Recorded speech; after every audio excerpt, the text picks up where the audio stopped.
came out, the first apartment was on fire. That's all I seen, and then the fire truck showed up. Wait, do you live in this complex?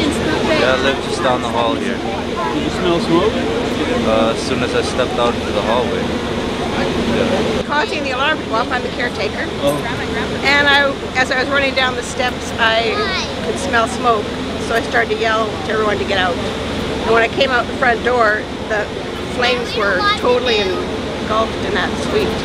Rick, do you want me to wrap Or the suite was engulfed in flames. This morning at 5:45 a.m., emergency crews responded to an apartment fire in the 2700 block of Fuller Street in Abbotsford.